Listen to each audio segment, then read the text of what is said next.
ఇటీవల కురిసిన భారీ వర్షాల కారణంగా పిఠాపురం నియోజకవర్గంలోని 3 మండలాలు అతలాకుతలమయ్యాయి. రైతులు పెట్టుబడి అంతా పెట్టి కొండంత ఆశతో ఎదురుచూస్తున్న సమయంలో వరదల వల్ల రైతులు ఆశలు ఆవిరైపోయాయి. ఈ నేపథ్యంలోనే రైతులకు ధైర్యం చెప్పేందుకు నియోజకవర్గానికి మాజీ ముఖ్యమంత్రి వైఎస్ జగన్మోహన్ రెడ్డి పిఠాపురం చేశారు. అక్కడి నుండి మండల పరిధిలో గల మాధపురం, కొత్తపల్లి మండలం, పాత ఇసుకపల్లి, నాగలపల్లి, రమణక్కపేట గ్రామంలో వరద ముప్పుకు గురైన పంట పొలాన్ని పరిశీలించి రైతులను అన్ని విధాల ప్రభుత్వం ఆదుకోవాలని ఆయన డిమాండ్ చేశారు. ఆయన వెంటనే కాకినాడ మాజీ పార్లమెంటు సభ్యురాలు, పిఠాపురం నియోజకవర్గ వైఎస్ఆర్ కాంగ్రెస్ పార్టీ ఇన్ఛార్జ్ వంగ గీత, మాధపురం సర్పంచ్ బండి సుబ్బులు, నాగులపల్లి సర్పంచ్ నారాయణ రెడ్డి, జెడ్పీటీసీలు, ఎంపీటీసీలు, సర్పంచ్లు, పిఠాపురం మున్సిపల్ కౌన్సిలర్లు, కార్యకర్తలు ఉన్నారు.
పరిస్థితి కెపాసిటీ ఏమిటి అంటే అబద్ధాలను తాను మ్యానుఫ్యాక్చర్ చేయగలుగుతాడు, చేయడంలో దిట్ట.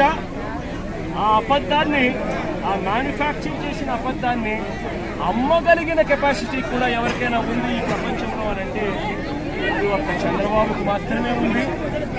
ఆ చంద్రబాబుకు వంతపాడే ఆ ఈనాడు, ఆ ఆంధ్రజ్యోతి, ఆ టీవీ5 వీళ్ళకు మాత్రమే అటువంటి దుర్మార్గమైన కెపాసిటీస్ ఉన్నాయి.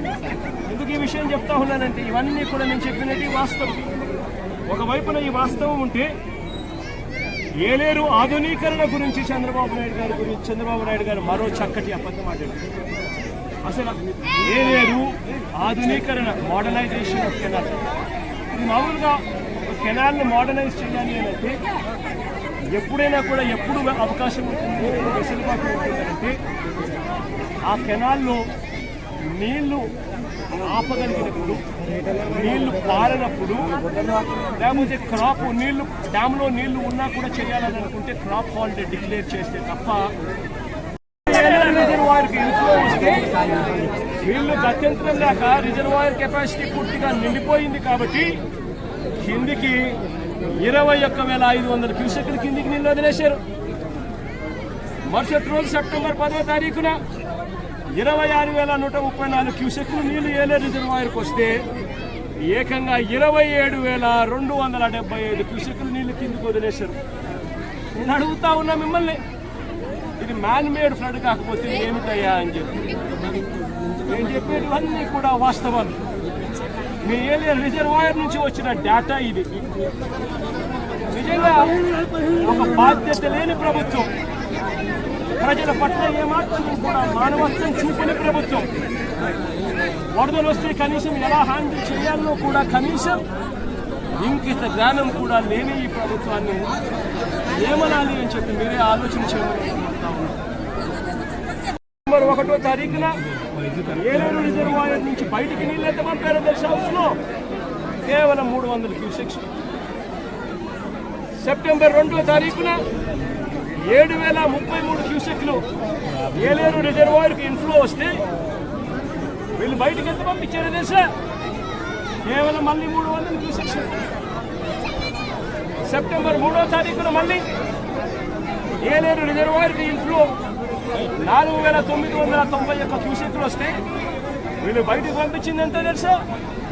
కేవలం మళ్ళీ 300 క్యూసెక్లు మాత్రమే. సెప్టెంబర్ 4వ తారీఖున 5,045 క్యూసెక్కులు వస్తే వీళ్ళు బయటకు పంపించింది కేవలం 300 క్యూసెక్కులు. ఈ మాదిరిగా రిజర్వాయర్ను రెగ్యులేట్ చేయాల్సిన కార్యక్రమం చేయకుండా canal carrying capacity, outflow capacity of the canal ఎటువంటి ముంపుకు గురి కానికుండా 14,000 క్యూసెక్స్లు పంపించగలిగే పరిస్థితి ఉన్నా సరే మోడర్నైజేషన్ కాస్త కూస్తో సరిగ్గా జరగలేదు కాబట్టి 14 కాకపోతే 10,000 వేసుకోండి. కనీసం 10,000 క్యూసెక్లైనా కనీసం ఎటువంటి ముంపుకు కూడా గురి కాకుండా పంపించే పరిస్థితి ఉన్నా కూడా వీళ్ళు ఏం చేశారు? పై నుంచి నీళ్లు వస్తూ ఉన్నా కూడా ఏమాత్రం కూడా లెక్క పెట్టకుండా నిర్లక్ష్య వైఖరితో కేవలం 300 క్యూసెక్లు మాత్రమే వదలడం మొదలుపెట్టారు. ఇలా వదిలిపెట్టి వస్తూ ఉంది ఆ ప్రాంతానికి. అది డీప్ డిప్రెషన్గా మారుతుంది.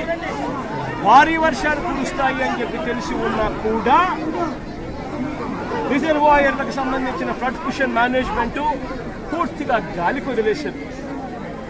నేను అడుగుతా ఉన్నాను ఇదే మంచి చంద్రబాబు నాయుడు గారికి. దాదాపుగా Yeleru reservoir full reservoir capacity దాదాపుగా 22-23 టీఎంసీలు దాదాపుగా పెట్టుకునే పరిస్థితి ఉంటే అప్పటికే దాదాపుగా ఆ రోజుకు 31వ తారీఖు ఆ రోజుకు దాదాపుగా 18 టీఎంసీల మేరకు నీళ్ళు ఆల్రెడీ ఉంది.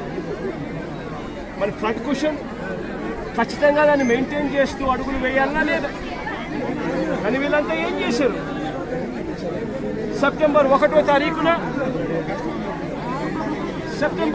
తారీఖున ఏలేరు రిజర్వాయర్లో ఇన్ఫ్లో క్యాచ్మెంట్, ఏలేరు రిజర్వాయర్కు సంబంధించిన క్యాచ్మెంట్ చూస్తే సెప్టెంబర్ 1వ తారీఖున ఏలేరు రిజర్వాయర్కు 9,950 క్యూసెక్లు ఇన్ఫ్లో వచ్చింది.